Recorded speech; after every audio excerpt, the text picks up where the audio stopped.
Assalamualaikum warahmatullahi wabarakatuh. Berjumpa kembali dalam pembelajaran IPA hari ini. Walaupun kita tidak bisa bertatap muka secara langsung, kita dapat melalui pembelajaran dengan pembelajaran jarak jauh ataupun PJJ. Nah, kalian tetap semangat dalam pembelajaran IPA. Tetap menjaga kesehatan, cuci tangan sebelum dan sudah melakukan suatu kegiatan, makan makanan yang bersehat, mengandung gizi, serta olahraga dengan baik. Nah, pada pertemuan kali ini melanjutkan yaitu bab ketiga, pada pertemuan keempat mengenai suatu sifat fisika dan kimia serta perubahan fisika dan kimia. Dengan kode 3.3 menjelaskan konsep campuran dan zat tunggal, unsur dan senyawa, sifat fisika dan kimia, perubahan fisika dan kimia dalam kehidupan sehari-hari. Dengan tujuan pembelajaran, yang pertama menjelaskan sifat fisika dan kimia. Kedua, mendeskripsikan perubahan fisika dan kimia. Pada yang pertama, mengenai sifat fisika dan kimia terlebih dahulu. Nah, sifat fisika adalah sifat yang berkaitan dengan keadaan fisik suatu zat. Berkaitan dengan sifat fisik di dalamnya antara lain warna, bau, kekerasan, titik didih, titik beku, titik leleh, serta massa jenis.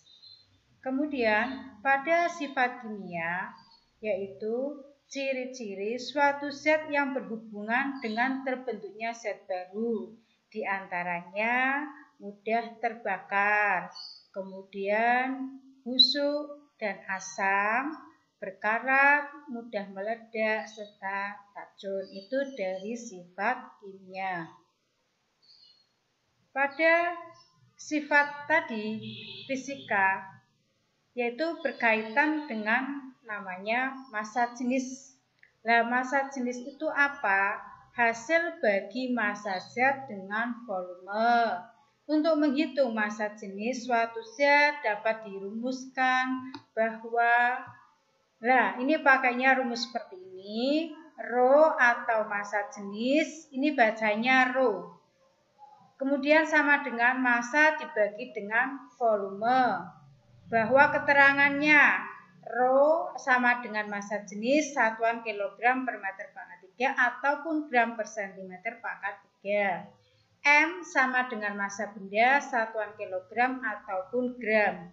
V sama dengan volume benda, satuannya meter ataupun sentimeter pangkat 3. Ini untuk rumus massa jenis seperti ini ya. Rho sama dengan massa dibagi dengan volume. Kalau misalkan yang ditanyakan volume, berarti pakainya rumusnya ini. Massa dibagi dengan massa jenis. Massa benda dibagi dengan massa jenis. Kemudian kalau yang ditanyakan massa benda sama dengan rho kali volume. Massa jenis dikalikan volume. Ini rumus berkaitan dengan massa jenis. Semoga kalian bisa memahaminya dalam rumus massa jenis.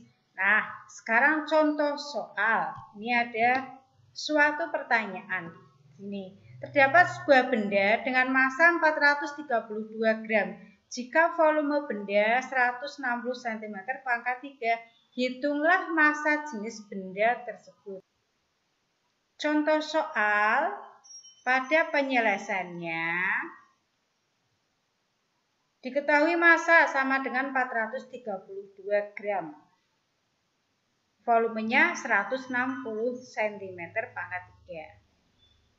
Ditanya apa? Massa jenis.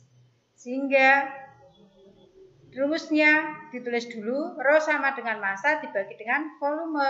Sehingga menghasilkan 432 gram per 160 cm pangkat 3. Hasilnya dari pembagian ini hasilnya 2,7 gram per centimeter pangkat 3.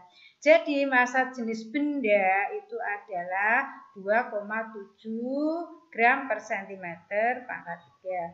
Contoh soal yang kedua, ini misalkan sebuah kaca memiliki panjang sebesar 50 cm, lebar 40 dan tebal 5. Berat kaca itu sebesar 2.500 gram. Berapakah massa jenis kaca itu? Dijawab karena ini ada suatu kaca memiliki panjang, lebar kali tinggi. Mencari volume dulu.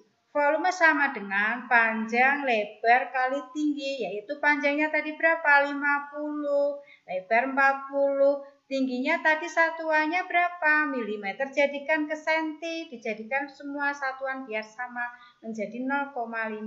Ini dikalikan semua sama dengan 1000 cm pangkat 3. Kemudian massa benda berat kacanya itu 2.500 gram. Kemudian yang ditanyakan apa? Massa jenis M sama dengan M per V. 2.500 dibagi 1000 sehingga hasilnya 2,5 gram centimeter pangkat 3. Contohnya lain. Ini seorang anak menemukan suatu benda logam M di jalan. Kemudian ia menimbang massa dengan mengukur volume benda tersebut pada gambar di samping ini. Nah, ini berapakah pengukuran 2? Itu pada tabel massa jenis suatu benda. Nah, sekarang pada ini namanya gelas ukur. Kalian mencari volume.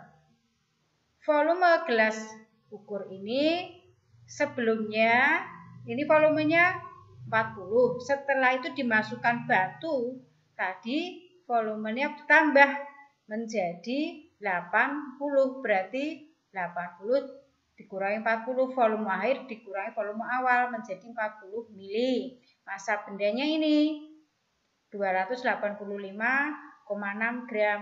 Yang ditanyakan massa jenisnya.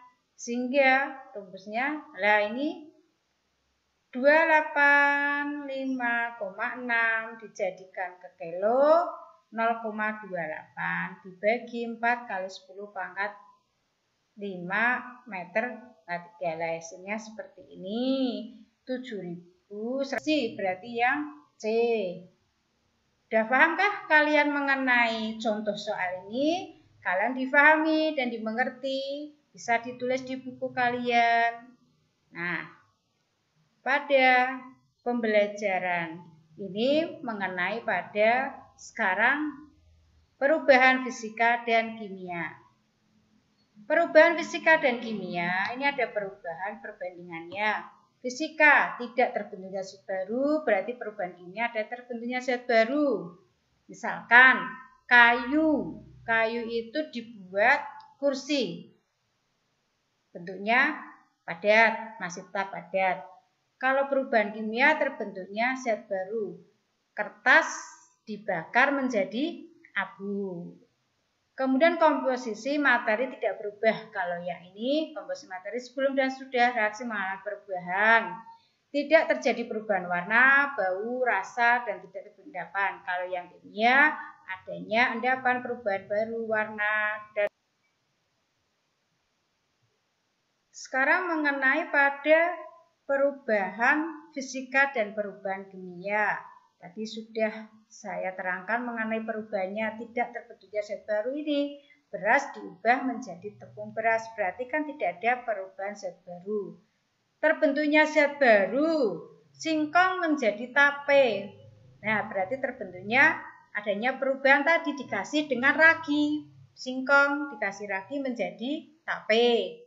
Kemudian contohnya lagi pembakaran kayu menjadi apa? Arang. Kalau kertas dibakar menjadi abu. Makanan basi dan lain sebagainya. Ini pada perubahan-perubahan fisika maupun kimia. Jadi perubahan fisika itu tidak terbentuk zat baru, kalau perubahan kimia terbentuk zat baru. Nah, ini pada tabel ini kalian bisa ditulis di buku kalian, buku IPA ya. Nah, pada pertemuan kali ini semoga kalian dapat memahaminya dengan baik. Kemudian minggu depan kalian akan mengadakan suatu ulangan harian ketiga. Kalian tetap semangat, jaga kesehatan biar kalian melakukan ulangan harian ketiga. Sampai ketemu kembali minggu depan.